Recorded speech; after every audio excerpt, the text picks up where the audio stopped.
Ini ilustrasi ya Ali ya.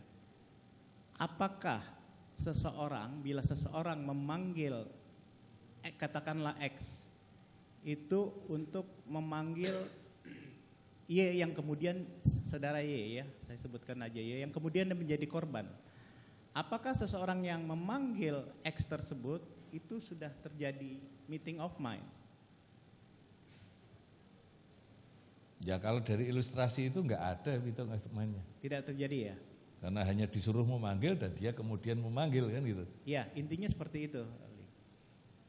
Itu sudah terjadi, ada kehendak bersama seperti itu. Kehendak bersama untuk melakukan apa kan gitu. Kalau kehendaknya adalah untuk memanggil ya sampai di situ aja. Berarti kehendak bersama adalah menghadirkan orang yang dipanggil gitu. Tapi sesudah dipanggil mau apa dan mau diapakan itu kan masalah yang lain lagi. Oke, kalau di dalam suatu tempat kejadian pidana atau tempat peristiwa pidana, apabila seseorang sebelum terjadinya tindak pidana itu umpamanya melakukan satu tindakan seperti menutup pintu, menutup jendela, itu apakah itu dapat dihubungkan dengan sikap batin atau mens rea dari si yang melakukan menutup jendela itu? Bagaimana ahli seperti itu? Ya, memahami sikap batinnya itu kan ada pada diri niat si pelaku. Ya. Ketika pelaku melakukan satu perbuatan tertentu, menutup pintu, menutup jendela, menutup korden, itu sikap batinnya apa? Kalau sikap batinnya itu dia hanya sekedar untuk menutup pintu supaya ruangannya tertutup, maka ya hanya sampai di situ kan sikap batinnya. Ya. Tergantung apakah ada yang di luar itu kan menyangkut pembuktiannya yang lain mengenai sikap batinnya apa ketika menutup pintu gitu. Itulah yang harus dibuktikan, apakah menutup pintu itu ada kaitannya dengan perbuatan yang lain, itu kan sesuatu hal yang berbeda dengan sikap batin menutup pintu. Itu harus jelas seperti apa sikap batinnya. Oke, baik, terima kasih Ali, dilanjutkan sebentar.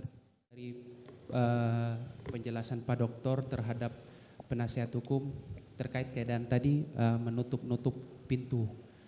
Ketika sikap batinnya hanya menutup pintu, berarti tidak ada masalah, tidak ada kesalahan di situ karena memang hanya menutup pintu. Kami setuju.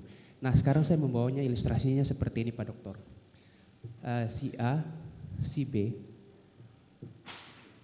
menganiaya si C atau ya ingin melakukan perbuatan tidak menyenangkan atau memukul si C. Lokasinya di dalam kamar kos-kosan. Nah, ketika si A akan memukul si C ini kan dia berteriak, ribut. Akhirnya si B ini dia menutup pintu, mengunci, semua ruang-ruang sekat yang ada udaranya dia tutup. Sikap batinnya agar teriakan korban si C ini tidak terdengar. Kalau sikap batinnya seperti itu, dia masuk tidak sama-sama atau berencana melakukan penganiayaan itu.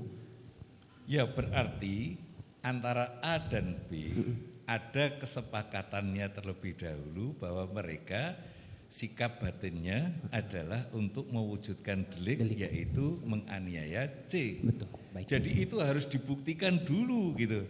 Ya. Bukan karena menutup jendela kemudian si C itu turut serta. Iya, gitu. Betul.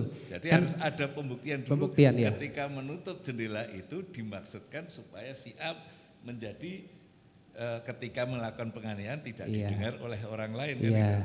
Ternyata tergambar dalam proses pembuktian si B ini tujuan menutup pintu dan lain sebagainya supaya teriakan si C tidak terdengar, berarti menurut ahli itu terbukti. Itu harus dibuktikan sikap maksudnya kalau itu sudah ketika melakukan itu. Ya, maksud itu saya masuk ke pembuktian. Maksud saya ketika itu sudah dapat dibuktikan dan muncul di persidangan, tujuan menutup pintu itu untuk menutup sehingga tidak terdengar jeritan-jeritan korban. Itu menurut ahli terbukti tidak?